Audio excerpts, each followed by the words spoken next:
we normally do a little. And a little while ago, somebody, I think it was Charlie, was talking about something hit him, or one of the members. They talked about something hitting him and hitting the shield. Um, a young man I'm tutoring came to me this week, and he had his Uvex Bionic Shield. That's the one I really like, the plastic one. It doesn't flex a lot. It's really nice. Um, he had a shield on, and he was just getting started roughing a piece of cedar. He likes turning cedar because he's got it on his property.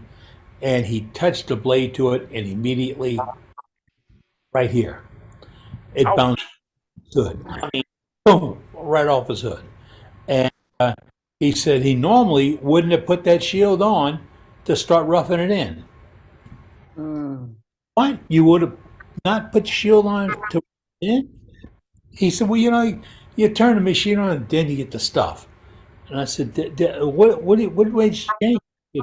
You folks, you folks, safety girl, I got to tell you, sue that. Um, said, before you push the count the, Following through. you know, that's something that we've talked about for a long time. Before you push the on button, count the five. It's not 5, 4, 3, 2, 1, go. No, it's, is everything set? Is it chock tight? No. Is the tail stock up? Yep. Is it locked in? Yes. Is there any wobble? Yeah. All right. Tools are sharp. Things out of the way. Shields down. And now we push the button. It's the 1, 2, 3, 4, 5 of turning. I joked about it years ago when I had my tumor that life goes on A, B, C, D. And we joked about it because sometimes my C didn't show up.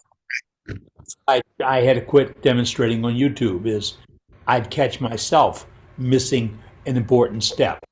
Even though I had them written on a wall in front of me, I'd still miss some steps. And it dawned on me that you really have to have a program in your life. Your program when you get into that shop, the goal has got to be to come out healthy as you went in. But when you go into the shop, you have to have a program, but what you wish to accomplish. And one of those things is, I wish to accomplish this safely. I'm not going to beat this drum forever, but here's the deal.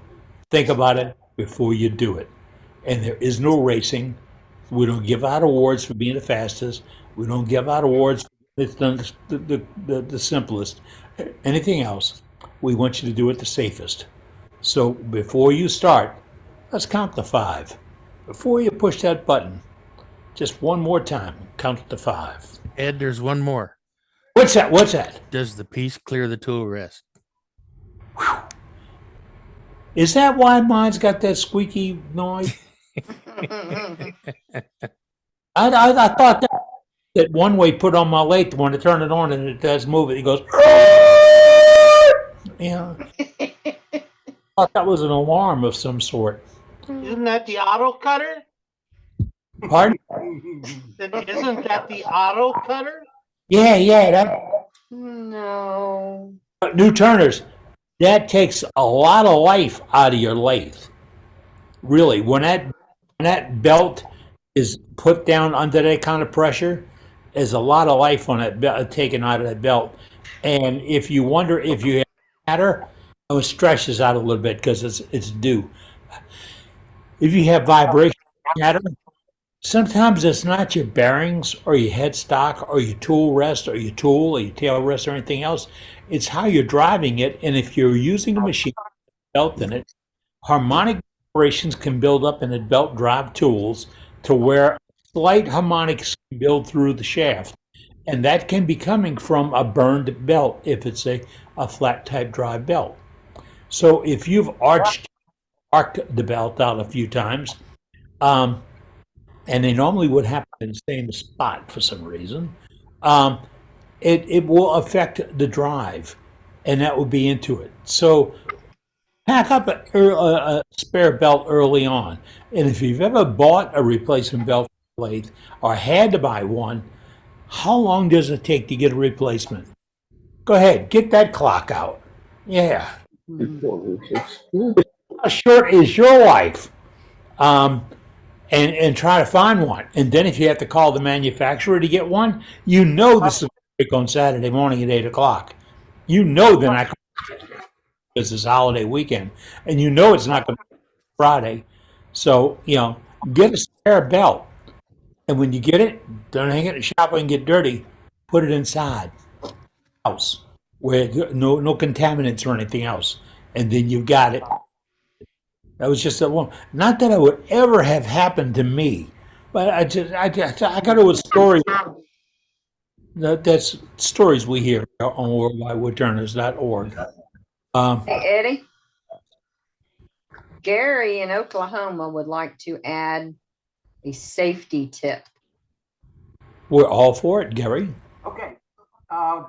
Earlier, I was doing the show and tell, and I talked about this one. It was a bowl blank that, was the standard height on the bowl, and I was turning the sides, and I was down at the end of the lathe because I was trying to work down inside of it. And I was thinking, okay, I'm starting to get thin. I do not want to stand in the line of fire. So just as a reminder to people, if you can, don't, okay. Where did we go? I don't know where we went. Anyway, I've got a point. I've only got a couple of monitors here, and I look at one monitor, and that's not straight at where my camera is. Anyway, do not stand right in the line of fire in case that spinning bowl that you're working on decides to fly away.